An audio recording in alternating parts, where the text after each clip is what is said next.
políticas del pasado, necesitamos volver a crecer. Que no se vean forzados a abandonarla, a irse, a ver cómo se ganan la vida del otro lado. Es grande y bella nuestra tierra, con minerales y muchísimo petróleo. Llego a este debate con optimismo. O seguimos como vamos, o logramos un cambio definitivo. Por primera vez en la historia, las encuestas señalan que un candidato de oposición está adelante en el camino a la presidencia de la República. Estoy convencido que con un gobierno honesto y una política económica más justa se puede reducir la pobreza. Vengo a hablar, pues, de ustedes, de la gente y no de los políticos. Vengo a dirigir este mensaje de manera especial a los jóvenes que quieren cambiar porque se les está robando el futuro. Yo invito a las mujeres a transformarnos de una mayoría de población a una mayoría política. Porque tenemos un compromiso con México y con su futuro. Para nadie es un secreto que las cosas en México hoy no marchan bien. Hay un proyecto que defienden nuestros adversarios que en esencia significa más de lo mismo. De lo que se trata es construir un México justo, con igualdad de oportunidades para todos. La ola de violencia y de inseguridad amenaza tu vida. Y el mejor recurso de México es su pueblo, bueno, noble. Yo quiero ser presidenta para estar al lado de sus familias. Los políticos de siempre han dejado al país sumido en la mediocridad. Que le hice una promesa a mi hijo, que lo encontré muerto, y la autoridad no me ayudó. Canallín, Riquín Canallín. Él va a decir que no es cierto, que son los números de la mafia del poder. Para mí lo más importante es tu seguridad. De 2 millones de delitos cada año, solo 3 de cada 100 se resuelven. Voy a eliminar la violencia a través de los valores. Ecuador. El debate, los debates, los contrastes de ideas en México y más allá de nuestro país, la oportunidad de escuchar visiones distintas, de comparar propuestas, planteamientos para ejercer un voto más informado. El primer debate presidencial en la elección de este año, el proceso electoral que está en curso, se llevará a cabo este domingo 7 de abril a las 8 de la noche en el Instituto Nacional Electoral. Pablo Bullosa. Pablo, ¿cómo estás? Manuel, muy buenas noches. Muy buenas noches. Gabriel Díaz, querido Gabriel. ¿Qué tal? ¿Cómo estás, Manuel? Muy buenas noches. El debate, las propuestas, el contraste de ideas y la... pues digamos, esta sana costumbre, ojalá se convierta en costumbre en las democracias, de sentarse a la mesa y escuchar diálogos y visiones distintas. ¿Cómo lo ves, Pablo? Bueno, pues siempre ha sido muy importante, ¿no? Para, no solo para las democracias, sino para, en general, cuando las sociedades viven un momento de fertilidad, de creatividad importante, pues encuentras esas discusiones, aunque no necesariamente en el debate formal, porque hoy por debate casi siempre entendemos como algo planeado, con moderador o moderadores, claro. Con un formato, etcétera, y no algo que surge espontáneamente, aunque también podemos llamar debate a una discusión espontánea que surge en una sobremesa, pero el debate formal como tal es algo que se asocia mucho con la ilustración.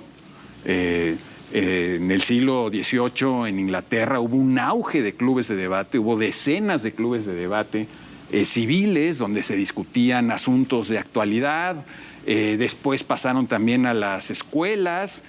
Obviamente la comunidad científica no puede vivir sin el debate de ideas, y entonces todo este, digamos, este choque de posiciones distintas en realidad puede ser muy bueno para el mejoramiento humano en general, para la prosperidad, para el progreso, para la innovación. Obviamente hay calidades de debate y calidades de debate, pero todas las sociedades que han tenido un buen momento, incluso la Grecia clásica, pues Atenas en particular estaba siempre sumida en polémicas muy importantes, ¿no?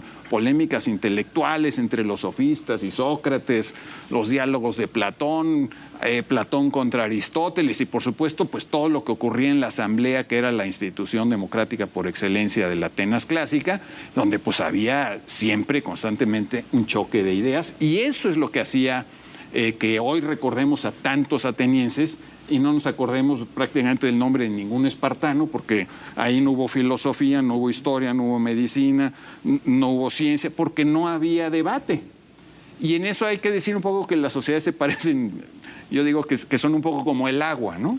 Cuando el agua tiene corrientes distintas, pues se clarifica, se purifica por un proceso aeróbico, y cuando el agua queda estancada y se ve toda parejita, pues empieza tarde o temprano a apestar y se infecta. Pues sí, ¿no? pues sí, el debate, el diálogo que te lleva a cuestionarte, ¿no? A cuestionarte la idea que estás escuchando. Exactamente, tú lo dijiste, no solamente la controversia, el diálogo. Es decir, cuando estamos incluso de acuerdo, si nos ponemos a platicar, desde luego que va a aflorar una idea nueva, se va a enriquecer lo que dijiste, o lo vas a pensar 2 veces antes de estar cierto o estar seguro de lo que dijiste. Pero esta idea del debate, de vertir una idea y controvertirla, yo creo que viene, como dice Pablito, de muy lejos, ¿no? En el ágora griego pues, se presentaban y lanzaban una idea y venían y la controvertían, ¿no? Y por cierto, ahora que mencionaba Pablo que en Esparta no había oradores o no había debate, en Atenas muchísimo, me voy a referir al discurso del Procorona de Demóstenes. ¿Por qué? Porque ahí contra el que está debatiendo es contra Esquines, ¿no? Esquines después pierde, por supuesto, el debate del Procorona, se transforma en un maestro de retórica y pronuncia ante sus alumnos el discurso que pronunció en el Ágora contra Demóstenes. Y le dijeron, maestro, usted seguramente ganó. Y les contestó, es que no han visto ustedes, no han oído el que pronunció Demóstenes. Sí. O sea, estas dos cuestiones... Una parte. Sí, tiene mucho que ver con retórica, con el lenguaje no corporal y no corporal, con la idea que quieres llamar, pero también cómo apelas al sentimiento de la gente a la que quieres llegar, ¿no? Hay muchas estrategias para eso. El debate célebre entre Nixon y Kennedy, que se llevó a cabo por primera vez en los medios, la gente que lo vio por televisión le dio el triunfo directamente a Kennedy. En cambio, la gente que lo oyó por la radio le dio el triunfo a Nixon. Fíjate, nada más que interesante, ¿no? Sí, viéndolo, pues sí, claro, Kennedy tenía un aspecto, digamos, lo más televisivo, más amable, con más carismático, y Nixon no, creo que ese día incluso no se había rasurado y llegó de otra forma. Entonces, lo habían operado hace unos días y traía la ropa muy grande. Estaba muy delgado, se veía demacrado porque había tenido fiebre. En fin. Sí, pero los argumentos que blandió Nixon, al parecer, eran más apabullantes que los que blandió Kennedy, ¿no? Entonces, tiene que ver no solamente la agudeza, la certeza con la que se dice el argumento. Es que eso es claro, porque a veces sí son los argumentos, digamos, la potencia, los robustos de los argumentos, y a veces es la vehemencia, la manera en la que esos argumentos son esgrimidos, la forma en la que se conecta o no con una audiencia, en este caso puede ser la radio, la televisión, ahora también las redes sociales, pero es el fondo y es la forma, es lo que se dice y cómo se dice, incluso, para poder contar una historia y contagiar una idea. Incluso quién lo dice.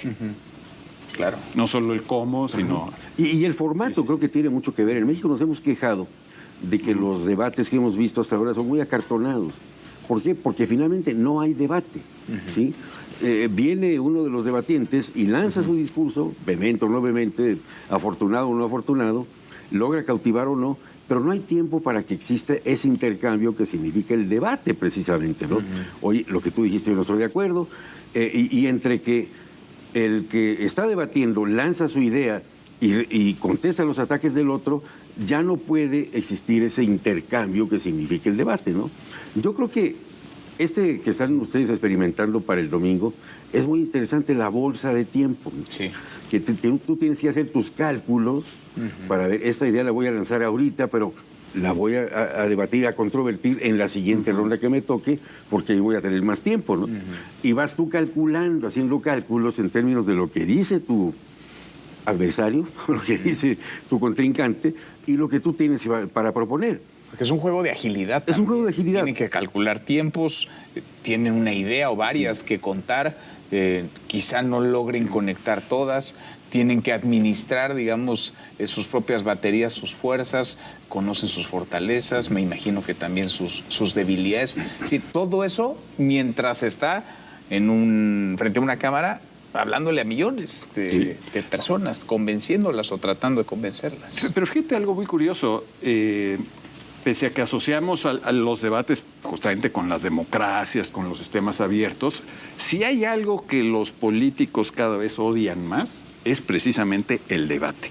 Lo que les gustan son situaciones mucho más controladas, con su propia gente, y no les gusta esa confrontación de ideas, que paradójicamente es lo que debería ser como lo que enciende, lo que vuelve interesante a una democracia, ¿no? Y cada vez tenemos políticos que detestan y detestan más el debate. Lo apunto como no les gusta. No les gusta que los cuestionen, no les gusta contrastar ideas, no les gusta exhibirse o exponerse. ¿Qué les incomodará? En un mundo en donde pues, las ideas ahora están sujetas a que cualquiera opine sobre ellas, porque en las redes sociales, con conocimiento, sin conocimiento, digamos, se opina con una facilidad de cualquier tema que pueda estar ocurriendo en tiempo real. ¿Qué no les gustará o qué no les gusta la obligación de convencer a la gente? Porque no es lo mismo dirigirte a un público que sabes que te va a enjuiciar, que te va a decir, oye, lo que estás diciendo no es cierto, a que tengas una audiencia acotada que te acepte todo lo que tú digas y lo dé por hecho. Es decir, yo creo que ahí está la gran diferencia, ¿no? Yo creo que por eso los regímenes que se acercan más al modo autoritario rechazan más el debate, ¿no? ¿Por qué? Porque no se quieren exponer a que alguien los contradiga y que en su cara les diga, lo que usted está diciendo no es cierto por esto y por esto, ¿sí? En cambio, un discurso que no tiene una retroalimentación, que no tiene un eco, pues es muy fácil decirlo nada más de manera, digamos, irresponsable, porque nadie te va a decir, oye, lo que tú estás diciendo no es cierto. Que es lo que muchas veces pasa en las redes sociales con las cuentas anónimas, que sueltan cualquier barbaridad, pues porque ni siquiera... No hay ningún costo, ¿no? que pagar, ¿no? Ahora, ¿le sirven a los ciudadanos los debates? Digamos, a la sociedad, más allá de a quien está buscando un cargo y trata de convencer, ¿le sirven a las sociedades estos ejercicios? Yo estoy convencido de que sí, aunque en los hechos hemos visto muchísimas veces que ganar un debate no se convierte necesariamente en aumentar muchos votos, pero siempre es un recordatorio y de algo muy importante que no podemos olvidar en ningún país que aspire, ya no digamos a vivir en democracia, sino a vivir en paz, que tienes que acordarte que hay gente que piensa distinto que tú, que hay gente, que en este caso hay millones y millones de personas que piensan distinto que tu propuesta y que tienes que convivir con todas esas personas que piensan distinto que tú. Y convivir de una manera pacífica, como hablando. Aquí hay que acordarse, es como en cualquier relación humana o en un matrimonio.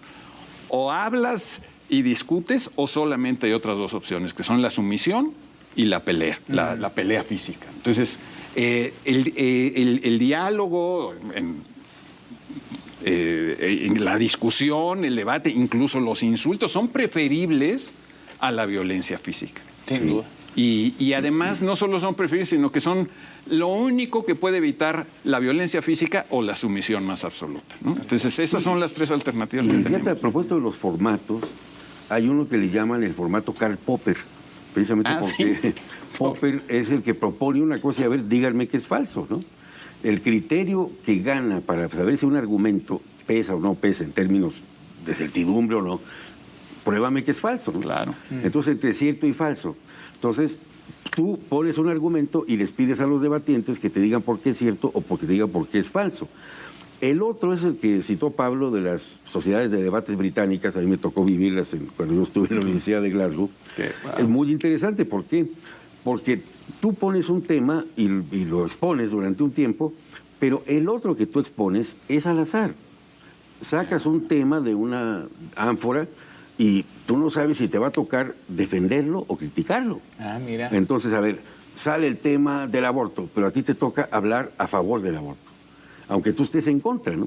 Entonces, eso es lo que te pone a prueba las capacidades retóricas de los debatientes, ¿no? ¿Por qué? Porque en un debate pesa mucho esa convicción que da, que alguien te convenza, ¿no? Estábamos platicando de los viejos debates que vimos aquí en el reportaje, cómo actores que salieron casi de la nada se dieron a conocer, y de ahí me cuelgo para decir que sí es muy importante para la sociedad. Yo recuerdo en aquellos tiempos que yo era profe de la Ibero, me dijeron, oye, les preguntaba yo a mis alumnos quién ganó el debate, y me contestaron que Gabriel Cuadri. Y Gabriel, ¿quién era Gabriel Cuadri? No era ni político. Ganó porque se dio a conocer, quizá. Exactamente. Y porque tuvo el argumento más fresco, más directo, que no tenía ningún compromiso de carácter ideológico. Y usó un recurso. Ya oyeron a los políticos. Ahora oigan a la sociedad, ¿sí? Eso que se ha venido tratando de despolitizar a la política y decir, esto no es un asunto de políticos, es un asunto de la sociedad. Es un recurso que se puede usar. Entonces, en los debates es muy importante que tú vayas midiendo. El otro es el que siguen los jesuitas, que le llaman el presupuesto. Que te agarres de lo que está diciendo, una especie de lucha de judo, que aprovechen la fuerza del argumento del otro para controvertirlo. Eso es lo que le llaman los jesuitas el presupuesto. Y no decir que estás en desacuerdo, sino que puedes tú aprender de tu contendiente muchísimo antes de entrar de lleno a la controversia. Qué interesante. Y luego está todo, digamos, el uso de las trampas que también se pueden suscitar en un debate, ¿no? Lo que los griegos llamaban las falacias. Aquí, por ejemplo, hace muy difícil que el domingo se evite el ad hominem, que es la falacia de lo que tú dices no importa por tus debilidades personales o tus flaquezas personales o de tu familia o lo que sea. Y entonces toda tu argumentación no importa porque tú ya has quedado nulificado. No te deslegitimo. Exacto, te deslegitimo como persona. Cuando eso es muy peligroso porque la verdad es que todos tenemos debilidades y todos también tenemos razones. Ese ejercicio que menciona Gabriel de oír, de argumentar a veces en contra de lo tuyo, te obliga a entender que los demás también tienen sus razones para votar por quién van a votar. Así es. Pues veremos que sea un buen debate, ojalá. No, hombre, pero con ese moderador de lujo, ¿cómo crees que no va a ser un buen debate? Buscan las candidaturas. Gracias, Gabriel. Muchas gracias, Pablo. Gracias a los dos. Buen fin de semana. Nos vemos el domingo y acá el lunes. Pásenla muy bien.